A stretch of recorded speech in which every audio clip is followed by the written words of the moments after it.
Hi guys, welcome back to my channel. Today we will study about UV visible spectroscopy. Before we understand what is UV visible spectroscopy, we should understand the term spectroscopy. So what does spectroscopy mean? Spectroscopy means the study of interaction of electromagnetic radiation with the matter.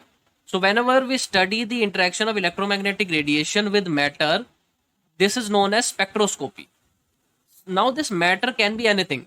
This matter can be any biological compound like protein or any nucleic acids like DNA or RNA. And the electromagnetic radiations are basically the radiation which are electro plus magnetic in nature.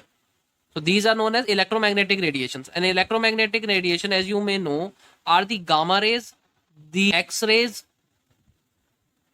UV rays, your infrared rays, and the last is the radio waves. Now, when we look at the electromagnetic spectrum, the first part is the gamma rays. The gamma rays are of shorter wavelength, and the radio waves are of longer wavelength. And in this manner, in the fashion of the increasing wavelength, these rays are arranged in the electromagnetic spectrum, and UV rays are present here. And there is this region where the visible light false. So there, this VIBGYOR or the visible light spectrum is present, which is between somewhere between the UV rays and the IR rays. So visible light is present here. This is known as the visible light because all of these colors which falls on this here can be seen by the naked eye. So that's why this is known as the visible light. So both of these UV rays and the visible light are used in this spectroscopy. Now let's look at the instrumentation part of the UV visible spectroscopy to understand how it basically works. In the instrumentation, the first is the lamp. The lamp produces a light of around 200 to 800 nanometer, and these 200 to 800 nanometer is of UV visible light. Why? Because UV visible light range is from 200 to 400 nanometer, and visible light range is from 400 to 800 nanometer. So all of the light which is emitted by the lamp is of UV visible, which is actually required for the UV visible spectroscopy. Now this all of this light will fall on this monochromator. Now the function of the monochromator is that it only passes the light of a specific wavelength or a single wavelength from it. That's why it is known as monochromator.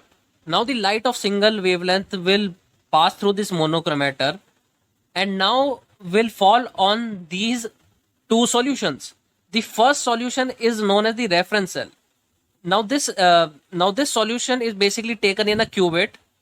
Now cuvette is basically a container in which we put different samples so that we can study it during the spectroscopy. Now the cuvette can be of glass or quartz. Most of the time glass cuvette is used because it is cheap. Now this solution is will be filled in a cuvette, and this is known as the reference cell because a blank solution will be taken in this. And in this second cuvette we will put up the sample solution. That's why this cuvette will be called as the sample cell. In this we will put the sample solution or basically the biological component like protein or the nucleic acid or the DNA molecule or the RNA molecule which we have to measure, that we will put up in this sample cell. Now the main story of this UV visible spectroscopy will start from here when the UV visible light will fall on both of these cells, the reference cell and the sample cell.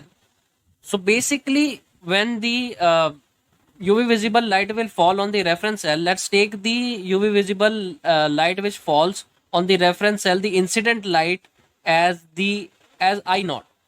Incident light which is I naught will pass through this reference cell and will come out here, and this will again be I naught because this is a blank solution and it doesn't contain any content. So the incident light which falls on this reference cell will come out the same because there will be no net absorption here.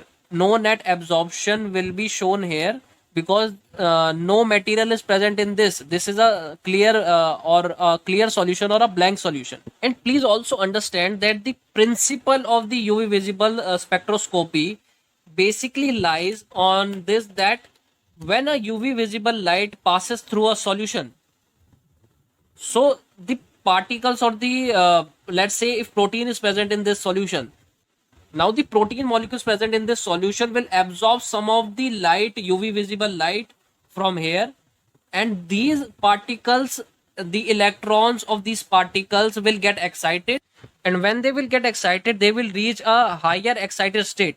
Now they will like to come to the lower or the stable state, because every molecule wants to come to the their stable state. Now to come to the stable state they have to release energy. Now they will release energy, and when come to their stable state, the electrons will finally come to their stable state. Now because they have absorbed this light, they have lead to certain absorbance. So these molecules have absorbed certain amount of light, and on the basis of this absorbance we can find out the quantity of the of these molecules which are present in the solution. So this is the basic principle of the UV visible spectroscopy. Now let's look at the second cuvette, which is known as the sample cell. Now when incident light I naught passes through the sample cell, because this sample cell contains certain molecules or proteins in it, now because it contains certain proteins, it will obviously absorb certain amount of this light. I have explained this earlier as well. Now because this will absorb certain amount of light, now let's consider that the light which passes from this, as we know that certain portion of this incident light I naught is absorbed by this solution. Now the light which comes out, let's take it as I. Now as we know that this I will be less than this incident light, because some of the light is absorbed by this sample cell. This amount of light which comes out of this sample cell which we have taken as I, this I is known as transmitted light. So this is known as the transmitted light, and the difference between this or the amount of light which is absorbed is known as the absorbed light, or is known as simply the absorbance of this solution. Now both of these light, the I which will after absorption from this sample cell, this I naught which is obtained will go to this detector, and the I naught which is the incident light, the same as the incident light, which also will go to the detector. Now you should know that the transmittance is shown as I by I naught.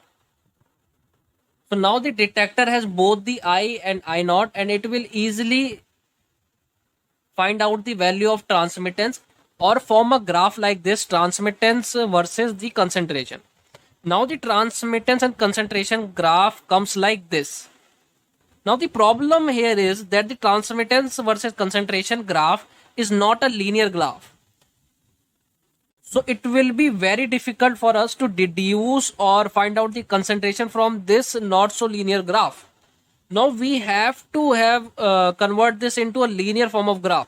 Now how we can do this is that by using the absorbance instead of transmittance here.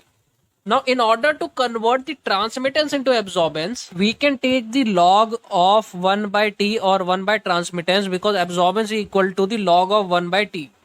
So when we will do this, we will get the absorbance of the solution, and absorbance versus concentration forms a linear graph. So we can easily find out the absorbance of the sample using this graph. Log value of concentration into length will give the absorbance of the solution. And now this after we can also replace the log as the epsilon. This epsilon is basically the molar absorptivity constant, and this will come out as A, or the absorbance is equal to epsilon C L. The C is the concentration of the solution, L is the length of the cuvette in which the sample or protein molecule is taken, and this equation basically is known as the Beer-Lambert's law equation. Now we have got all the three things. To find the concentration of this molecule which is present in the sample cell, because we have to find out the concentration of the molecules, because this is the main purpose of this UV visible spectroscopy. As we now know the absorbance from this graph, and we also know the length of this cuvette used, and we also know the molar absorptivity constant value. Now we can change this equation. The formula which we will get will be equal to the concentration is equal to absorbance divided by epsilon L. So in this way, after we have got the absorbance from this graph and molar absorptivity constant we know and the length we know from this sample cell, we can easily find out the concentration of the molecule which is present in the solution. Thus, in this way, we can use the UV visible spectroscopy to find out the different concentration of compounds. If you have any doubts, you can ask them in the comment section.